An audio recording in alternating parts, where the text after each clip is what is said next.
Assalamualaikum warahmatullahi wabarakatuh. Selanjutnya kita akan belajar mengenai pengolahan data geomagnetik.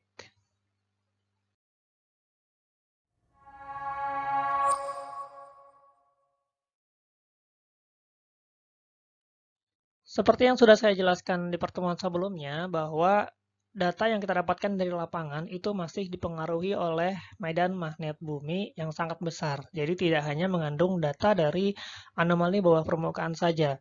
Oleh karena itu, yang pertama kali harus dilakukan adalah kita harus mereduksi data atau mengoreksi data tersebut.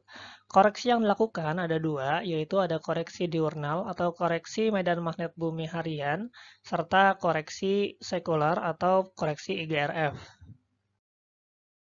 Saya akan demonstrasikan bagaimana melakukan koreksi tersebut. Jadi kita bisa melakukannya dengan menggunakan Microsoft Excel biasa atau pengolah angka lainnya. Ini adalah data yang kita miliki yang terdiri dari XUTM, YUTM, kemudian nilai anomali yang sudah dikoreksi harian. Jadi kebetulan di sini nilainya sudah dikoreksi harian serta nilai IGRF ya. Dari sini kita bisa menghitung nilai total magnetic intensity, yaitu nilai yang sudah dikoreksi dikurang dengan koreksi IGRF. Koreksi IGRF ini bisa kita dapatkan dari internet ya, di websitenya IGRF dengan memasukkan nilai inklinasi dan deklinasi dari tempat pengukuran kita. Ya. Dari sini kemudian kita mendapatkan amplitude correction inclination yang kemudian bisa digunakan untuk melakukan koreksi IGRF tersebut. Dari situ kita akan dapat total magnetic intensity sesuai dengan rumus yang sudah saya berikan sebelumnya. Nah, kemudian kita mencoba untuk memplot datanya. Di sini saya menggunakan Oasis Montage, tapi sebetulnya bisa pakai apa aja. Ya, pertama-tama kita bikin database-nya dulu. Saya tidak akan menjelaskan detail penggunaan softwarenya ya seperti biasa, karena hanya akan fokus pada langkah-langkah di baliknya saja. Kita import Excel yang tadi. Kemudian kita akan dapat data-data yang tadi sudah kita miliki, yaitu X, Y, koordinat, serta nilai TMI atau total magnetic intensity-nya. TMI adalah nilai anomali dari lapangan kita yang sudah dikurangi oleh besar medan magnet bumi. Kemudian kita sesuaikan XY-nya. Sesuaikan juga sistem koordinatnya, yaitu kita kebetulan data ini diukur di zona UTM 48S, unit adalah meter. Oke, kemudian sebelum kita plot, kita grading dulu. Ada berbagai metode grading ya, banyak yang bisa dipilih. Saya akan gunakan minimum kurvatur di sini. Oke, ini adalah peta dari total magnetic intensity yang kita miliki. Proses pengolahan data berikutnya adalah reduction to pole atau RTP. Pengolahan ini berfungsi untuk menghilangkan asimetrisitas dari anomali yang diakibatkan oleh inklinasi medan magnet bumi di lokasi pengukuran kita. Ya, jadi yang tadinya bentuknya asimetris seperti di gambar sebelah kiri, kita mencoba untuk membuatnya simetri selayaknya diukur di kutub gitu. Jadi bentuk anomalinya tuh akan seperti ini, sehingga akan lebih mudah untuk diinterpretasikan ya. Operator reduction to pole itu seperti yang saya tuliskan di rumus ini ya. Nah, kalau kalian perhatikan I itu adalah inklinasi, D itu adalah deklinasi. Kalau misalnya inklinasinya ini mendekati 0 ya, di daerah di mana inklinasinya itu 0, maka nilai operatornya akan mendekati tahingga, yang itu tidak masuk akal gitu ya, tidak masuk akal. Maka ini sulit diimplementasikan untuk daerah-daerah yang memiliki low inclination. di mana inklinasinya itu 0 atau mendekati 0. Maka pilihan lainnya adalah kita menggunakan pengolahan lain, yaitu reduction to equator. Ya, sebetulnya hampir mirip dengan ini, hanya saja nanti anomalinya nilainya negatif, tidak seperti ini. Ya. Tapi tidak masalah. Di tempat kita ini inclinasinya 30, jadi saya tetap mau pakai reduction to pole, tidak masalah. Yang menjadi concern adalah reduction to pole ini hanya menghilangkan efek inklinasi yang tentu saja mengakibatkan medan magnet induksi, ya, medan magnet induksi. Namun seperti yang sudah kita pelajari sebelumnya, bahwa medan magnet yang terukur itu tidak hanya dari medan magnet induksi, ada juga medan magnet remanen, ya, medan magnet remanen. Nah, reduction to pole ini tidak mengindahkan remanen field ini, gitu. Jadi kalau kita reduce to pole, kalau kita RTP kan data kita, maka anggapannya adalah bahwa remanen field ini nilainya kecil sekali, gitu. Tapi kalau memang ada remanen field yang besar, maka data kita jadi tidak benar, gitu. Tapi tidak masalah. Kita asumsikan bahwa remanen field-nya itu kecil. Implementasinya dalam software OSIS Montage kira-kira seperti ini, ya. Kita melakukan RTP terhadap data TMI yang tadi sudah kita plot. Kemudian kita menggunakan fungsi untuk menghitung RTP. Jadi fungsinya belum ada, kita harus load dulu. Fungsi untuk mengolah data magnetik adalah map. Kemudian dia akan muncul di menu bar map. Setelah itu kita pilih filtering, ya. Data yang mau kita filter adalah data TMI, kemudian outputnya katakanlah data RTP, kemudian kita pilih kontrol filternya yaitu rank grid. Nah, ini adalah filter yang bisa kita pilih di OSIS Montage, ya. Ada banyak sekali, tapi tidak semuanya kita gunakan karena data itu sebetulnya kan lebih berarti kalau dia asli, gitu. Tapi kalau dia udah banyak didandanin, ya bukan dia lagi, gitu. Oke, untuk menghitung ini kita butuh nilai inklinasi dan nilai deklinasi, ya, sesuai dengan rumus yang tadi saya berikan. Reduce to pole, maka kemudian jika sudah selesai kita bisa oke saja.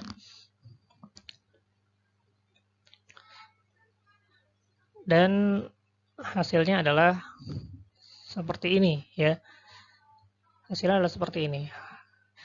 Reduce to pole intinya adalah kita menghilangkan efek dipole magnetik sehingga bentuknya itu lebih mudah diinterpretasi. Proses berikutnya yang bisa kita gunakan adalah upward dan downward continuation. Upward dan downward continuation ini fungsinya untuk memisahkan anomali dangkal dan anomali dalam, ya. Secara ide, upward continuation itu idenya adalah mereduksi efek dari sinyal atau data yang panjang gelombangnya pendek. Data dengan panjang gelombang pendek ini biasanya datang dari anomali-anomali dangkal yang bukan data yang kita inginkan, gitu. Misalnya dari besi yang terkubur di dekat permukaan atau dari apa, gitu, sampai dia terukur di alat kita. Nah, oleh karena itu kita upward continuation agar efek dari short wavelength ini hilang.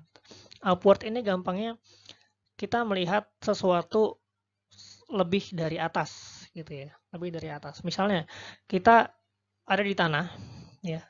Di tanah tuh kita lihat kaleng, kita lihat di atas tumpukan besi, gitu, kita lihat misalnya ada batu kecil, ada kaleng, susu dan lain sebagainya. Kemudian kita naik ke atas, misalnya naik helikopter, gitu, ya, ke atas. Maka makin lama si kaleng, susu dan batu kecil itu tidak akan kelihatan. Yang kita lihat hanya si besinya saja. besi besar yang ada di bawah kaleng dan batu tersebut. Itu apa namanya, analogi dari upward continuation. Kalau downward itu kebalikannya, fungsinya untuk meningkatkan resolusi horizontal dengan mengamplifikasi sinyal-sinyal dengan panjang gelombang yang pendek. Gitu. Kalau downward itu justru untuk mengenrich data agar resolusinya lebih tinggi. Jadi fungsinya untuk mencari data yang lebih lokal gitu ya. Kalau UC upward continuation itu mencari data yang lebih atau mendapatkan gambaran yang lebih regional. Saya tidak akan menjelaskan terlalu panjang karena ini nanti akan dibahas lagi di ADG 2 ya, mata kuliah lain. Yang jelas upward dan downward continuation itu punya operator namanya E plus minus 2pi lambda Z. Jadi operator ini merupakan fungsi dari lambda dan Z. Lambda adalah wavelength-nya, Z adalah ketinggian dari continuation kita. Bisa kita lihat di gambar sebelah sini, semakin pendek wavelength-nya, ya, semakin ke kanan, maka efek kontinuasinya, ya, misalnya Z-nya 1 akan semakin besar gitu ya, semakin pendek wavelength-nya. Tapi semakin panjang wavelength-nya, maka efek kontinuasinya semakin kecil. Gitu ya. Seperti itu kira-kira. Minus ini untuk upward, plus ini untuk downward. Kalau kalian plot, misalnya kalian mau upward 10 kilo gitu ya, terus kita bisa lihat bahwa wavelength 10 pangkat 2 itu cukup lumayan tereduksi. Seperti itu kira-kira cara menggunakannya. Oke, dalam software ini juga sama. Kalau software mah kita nggak terlalu sulit ya, tinggal pilih filternya apa, ya, data apa yang mau difilter, outputnya saya mau upward continuation setinggi 25 km. Jadi distance to upwardnya 25, keluarannya adalah UC 25. Yang kita upload adalah data TMI ya. Data TMI kita upload, hasilnya seperti ini. Ya. Hasilnya seperti ini, terlihat lebih regional ya. Klosur-klosur kecilnya menjadi hilang gitu. Kalau kalian perhatikan baik-baik. Nah, kemudian setelah itu dari UC 25 ini kemudian kita lakukan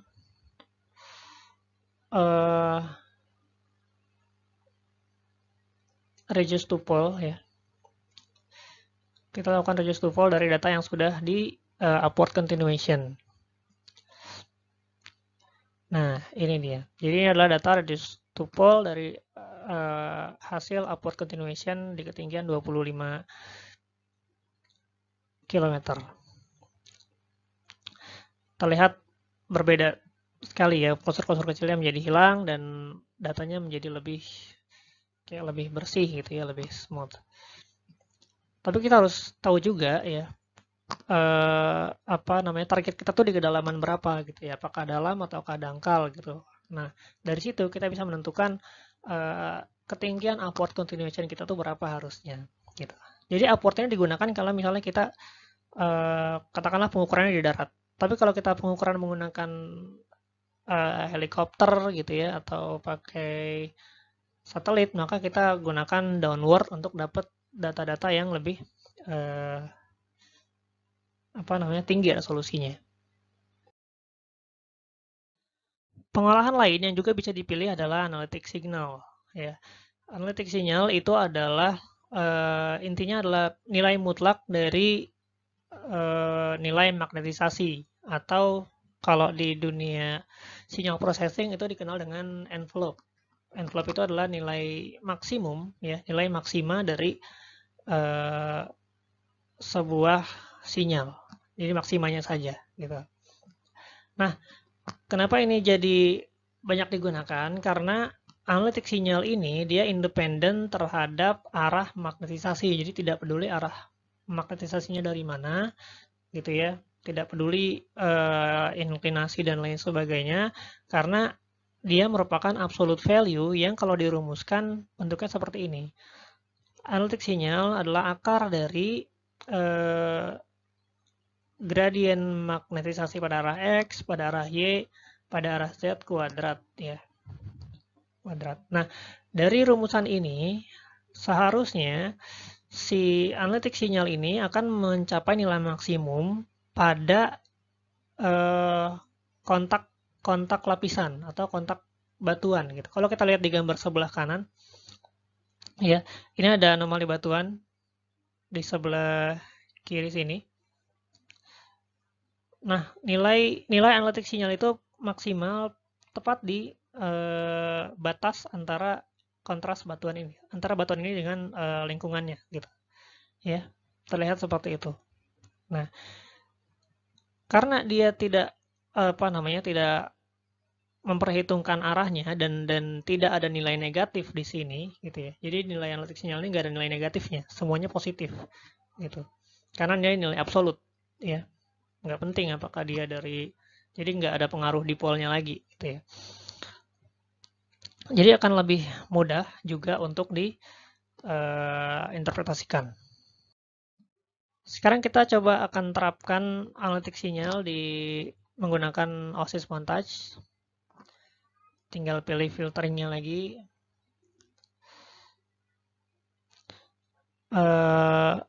Analitik sinyal. Input kita adalah data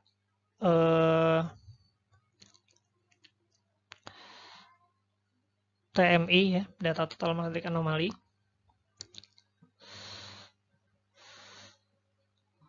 Kemudian keluarannya adalah seperti ini. Nah, ini adalah nilai absolut dari total magnetic anomali kita yang pertama kali kita tampilkan tadi. Ya.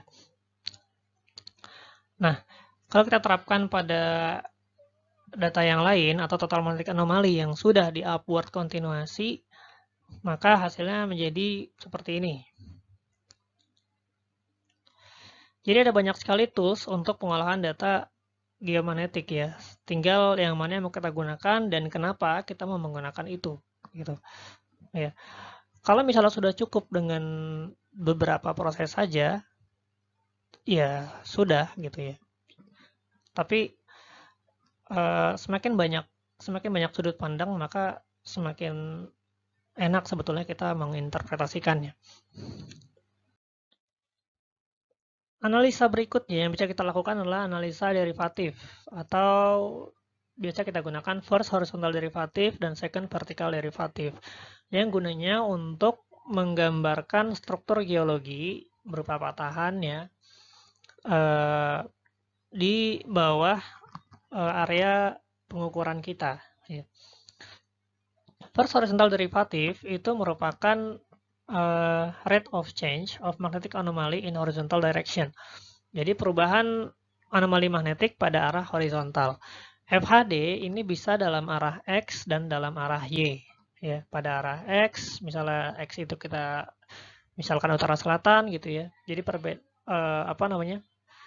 rate of change anomali magnetik pada arah utara selatan. Seberapa cepat sih anomali magnetik itu berubah pada arah X gitu ya. Kemudian bisa juga dilakukan pada arah Y. Pada arah Y artinya seberapa cepat sih anomali magnetik itu berubah pada arah Y. Nah, ini menjadi penting karena cepatnya perubahan anomali magnetik itu menunjukkan bahwa adanya perbedaan sifat kemagnetan batuan di sana gitu.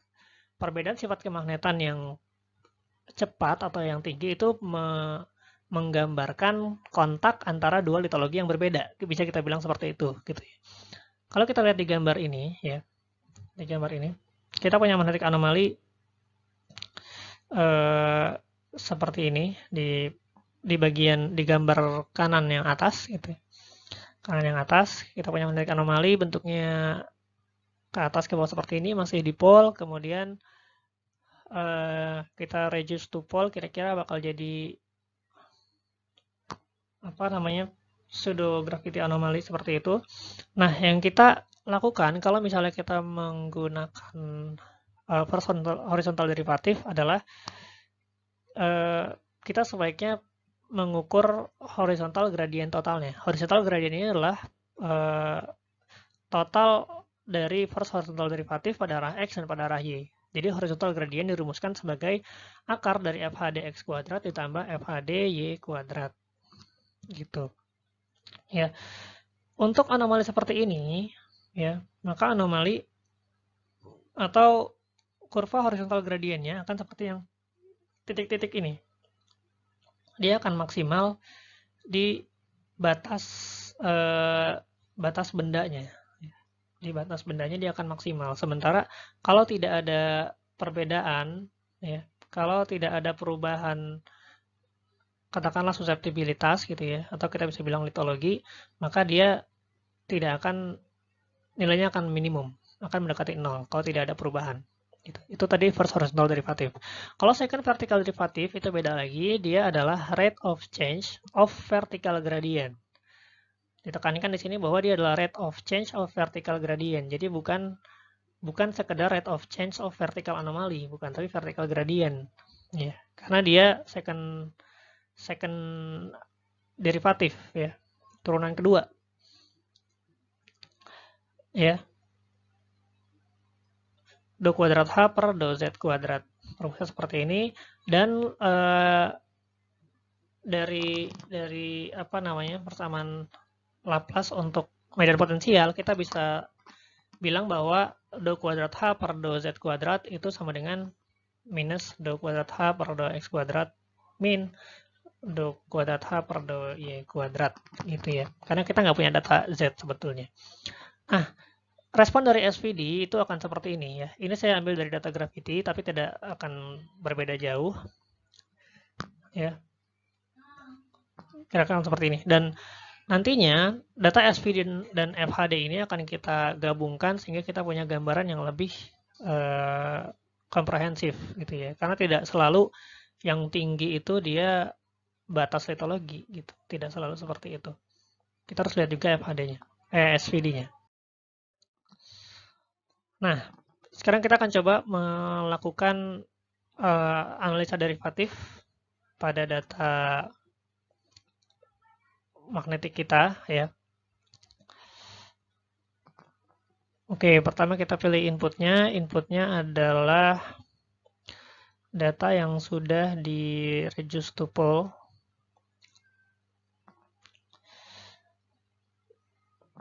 Oke, yang reduce to pole dan sudah di upward juga. Pertama-tama kita lakukan turunan pada arah X. Turunan pertama pada arah X gitu ya. Directionnya X, ordernya 1. Kita kasih nama FHDX seperti itu. Dan hasilnya adalah seperti ini ya. Bisa kita lihat anomalinya itu ketarik ke arah X gitu ya. Anomalinya ketarik ke arah utara selatan.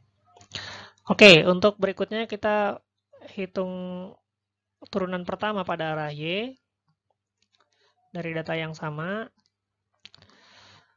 Oke, ini adalah turunan pertama pada arah Y-nya ya, gambarnya seperti ini.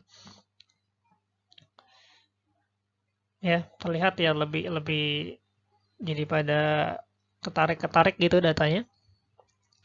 Kemudian kita gabungkan keduanya sesuai rumus horizontal gradient yang tadi saya berikan. Rumusnya adalah akar dari X kuadrat ditambah Y kuadrat. Oke. Di mana X-nya adalah FHDX, Y-nya adalah FHDY.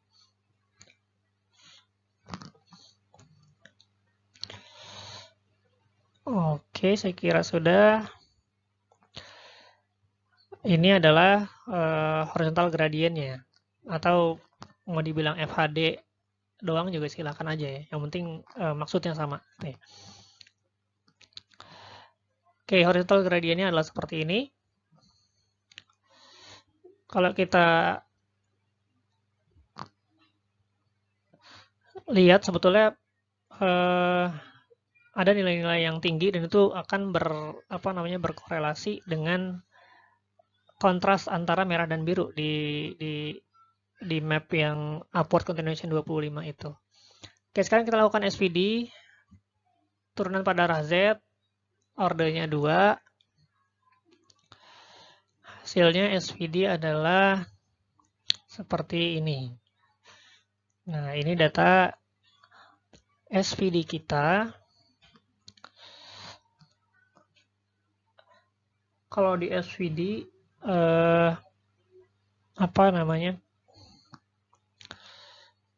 sulit ya untuk berbicara sendiri gitu. Dia harus ditemenin sama FHD. Ya. Kalau begini juga rada sulit untuk diinterpretasikan. Makanya biasanya kita lebih senang itu menganalisa SVD dan FHD dalam satu dimensi. Ini adalah bentukannya ya. Ini dari line ke 2. Nah, kalau kita lihat di sini yang hijau itu SVD, yang merah itu FHD ya. FHD. Kita tertarik untuk mencari daerah yang memiliki FHD tinggi ya dan SVD mendekati 0 ya, dan SVD-nya 0. Kalau ada suatu titik di mana nilai SVD-nya 0 dan FHD-nya itu maksimal, maka kita bisa menyimpulkan atau itu bisa menandakan bahwa di situ adalah zona patahan seperti itu. Setelah analisa-analisa tersebut, seharusnya kita melakukan pemodelan baik inversi maupun forward, tapi tidak akan saya jelaskan sekarang, mungkin di lain waktu. Untuk pertemuan ini sekian, saya cukupkan. Terima kasih banyak. Assalamualaikum warahmatullahi wabarakatuh.